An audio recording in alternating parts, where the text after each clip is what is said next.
बिस्मिल्लाहिर्रहमानिर्रहीम। Class 4th English है। तो इस लेसन का अब एक और पोर्शन है जो है ग्रामर टाइम। ग्रामर टाइम में आप देख सकते हैं पेज नंबर 47 आप निकालिए अपनी इंग्लिश किताब का। तो सेंटेंस एंड इट्स काइंड्स, जुमला और इसके अक़साम, इसके कस्म। A sentence is a group of words arranged in such a way so as to give complete meaning as well as sense. Sentence क्या होता है? अख जुमल युस छ आसान यात अस कशर पठ वनान छ जुमल। यह हसा छ a group of words, वर्डन हुंद अख ग्रुप अख छ आसान in such a way so as to give complete meaning, यथ पत अख complete माने छ नेरा। मसलन old people walk very slowly, यह अख कंप्लीट जुमल। अत मानी नेरान असल पे कि यम हसा ओल्ड पीपल बड़ इंसान तुम हसा पकान, तुम वाक करान आहिस्ता आहिस्ता, पोत अत फुल स्टॉप बाज़ाब्त यह अख जुमल। यानी अत मज कत्या group of words, old people walk very slowly, ये जुड़ाए अत बनाव अख सेंटेंस। इथे पे दपान note, a sentence begins with a capital letter and ends with a full stop. युस हसा यह सेंटेंस यह स्टार्ट गसान कैपिटल लेटर सत, तो एंड गसान फुल स्टॉप सत, लास्टस पे फुल स्टॉप और ए क्वेश्चन मार्क, या कुन सेंटेंसस पेवान पत किन question mark or an exclamatory mark या सो एक्सक्लेमेटरी मार्क।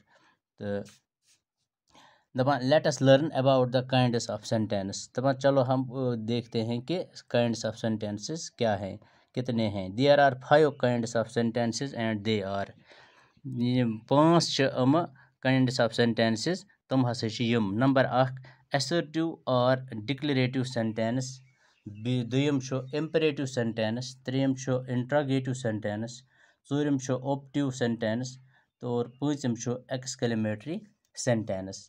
तो एम यत कर्मित यह डिफाइन, वुचो अत मज क्या वनान। Number 1 assertive or declarative sentence, it is a sentence that asserts or declares or states something, use हसा कह डिक्लेयर कह चीज करान in order to, in other words, दोयमन अल्फाजन मज वनो in such a sentence a statement is made, अख स्टेटमेंट अख बयान अख बनान अम सत, विच कैन बी एफर्मेटिव या positive or negative.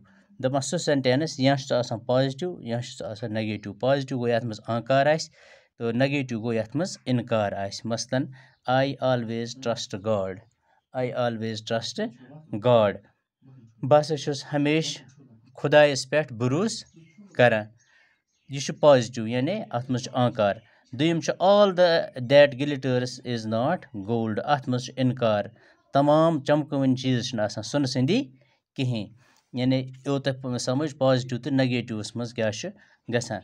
Doyam imperative sentence, it is a sentence that expresses a command, a request or an advice, यह तुम सेंटेंस यथ मज कमांड, कुन चीज कमांड या कुन चीज रिक्वेस्ट करने या कुन चीज एडवाइस या नसीहत करने।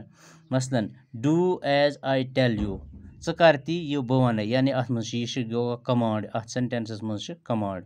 इथे पे दोयम प्लीज गिव मी ए गिलास ऑफ वाटर, मेहरबानी कर दि मे अख त्रेश गिलास, अत मज रिक्वेस्ट करने, इल्तिमास करने।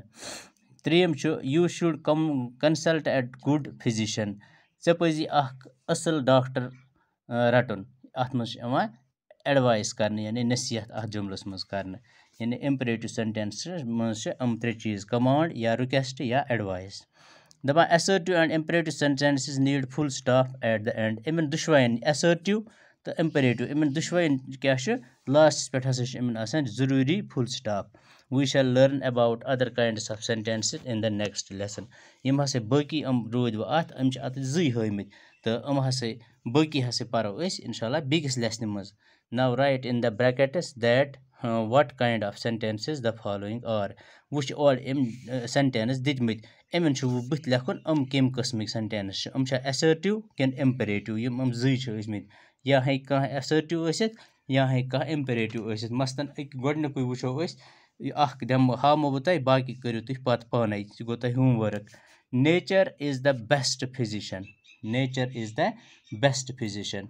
यानी ये क्या छ ये छ अख कंप्लीट माने अख दिवान तमें मतलब गो ये गो assertive अथ लेखु तुई बुथ ब्रैकेटस मज assertive sentence assertive इथे पट वुचु तुई यम क्या छ shut your mouth बुथ लिखिस तुई borrowed garments never fit well.